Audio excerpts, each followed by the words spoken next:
یہ کہتی ہیں عورت کہاں تک پردہ کرے، عورت کے پردے کا حکم کیا ہے؟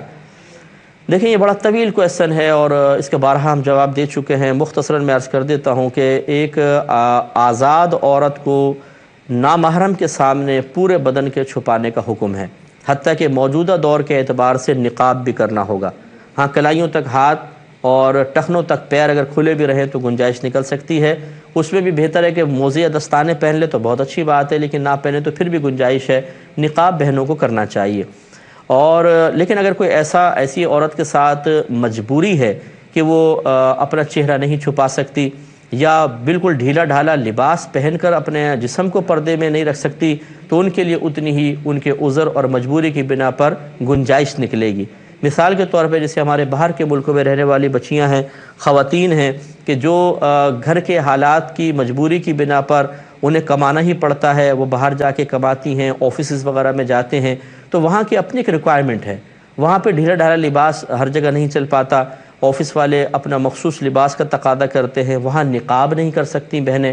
تو اب خود سوچ لیں کہ جہاں تک وہ اپنے بدن کو چھپا سکتی ہوں، جہاں تک چہرے کو چھپا سکتی ہیں، سر کے بالوں کو چھپا سکتی ہیں، وہاں تک ان پہ چھپانا فرض ہوگا۔ اس کے بعد جہاں وہ بیچاری مجبور ہو جائے تو اللہ تعالیٰ کی رحمت سے امید ہے کہ اللہ تعالیٰ درگزر فرما دے گا۔ لیکن اگر کوئی بہن کچھ کر سکتی ہوں اور بالکل ہی شترے بے مہار ہو جائیں کہ چھوڑو جی اب اتنا نہیں کر سکتی تو اس کا کیا فائدہ، تو جتنا وہ کر سکتی ہیں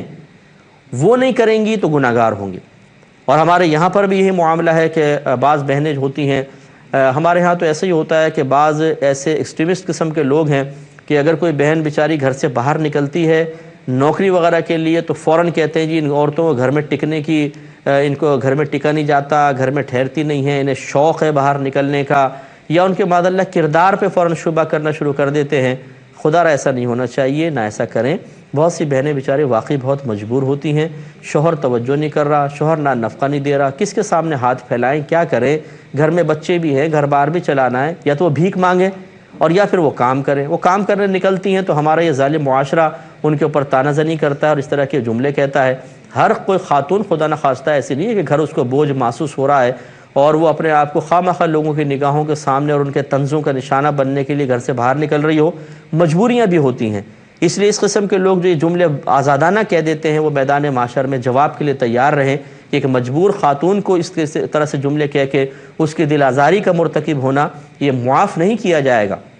یہ بروز قیامت پوچھا جائے گا، داڑھی والے کو بھی پوچھا جائے گا، امامے والے کو بھی پوچھا جائے گا۔ اگر انہوں نے سوچے سمجھے بغیر ہر قسم کی خاتون کو ایک ہی نگاہ میں یا ایک ہی لاٹھی سے جیسے کہتے ہیں کہ ہانک دیا ہے تو اس کا حساب کتاب بالکل دیا جائے گا کہ یہ دل آزاری کا سبب بنتا ہے۔ اگر آپ کی زبان سے نکلنے والے چند جملے کسی بہن کے کردار پر لوگوں کو شک کرنے کا موقع فراہم کریں گے اور وہ ایسی ہے نہیں تو پھر کیسے آپ کو چھوڑ دیا جائے گا، آپ کی بھی گرفت ہوگی۔ اس لیے ہر پہلو کو اچھی طریقے سے بیان کیا جائے۔ تو ہمارے علماء نے اجازت دی ہے کہ جیسے ہمارے یہاں ایک پاکستان میں معاشرہ ہے، ایک ماحول ہے، تو یہاں پر بھی بہنیں بالکل نوکری کر سکتی ہیں اگر مجبوری ہو تو اگر کوئی نان نفقہ شوہر دے رہا ہے، کوئی مجبوری نہیں ہے تو عورت گھر میں رہے، اور اگر مجبوری ہے تو باہر نکل سکتی ہے، حتی الامکان پردے کے ساتھ جائیں، وہاں پر کسی نامحرم کے ساتھ تنہائی حتی الامکان اختیار نہ کریں۔ ایک آفس کا ماحول ہے تو یہ نہیں کہ ہنسی مذاق ٹھٹے شروع کر دیں، فری کر لیں مردوں کو، اپنے ریزرو رہ کے اپنا کام کریں اور اپنے گھر کو واپس آ جائیں، تو اس کی بھی گنجائش نکل سکتی ہے۔ اب اگر وہ بہن کو اچھی ان کو جاب ملتی ہے، دوسری جاب مل نہیں رہی ہے، آفس کی ریکوائرمنٹ یہ ہے کہ آپ یوں کریں اور یوں نہ کریں، تو حتی الامکان جہاں تک ہو سکے وہ شریعت کی رعایت کریں، اور اس کے بعد جب مجبور ہیں تو معذور ہیں، اور جب معذور ہیں تو اللہ تعالیٰ ان کو رعایت عطا فرمائے گا۔ اس میں بھی اچھا ہے کہ ذرا کسی سے آپ فتویٰ طلب کر لیں تو بہت بہتر ہے۔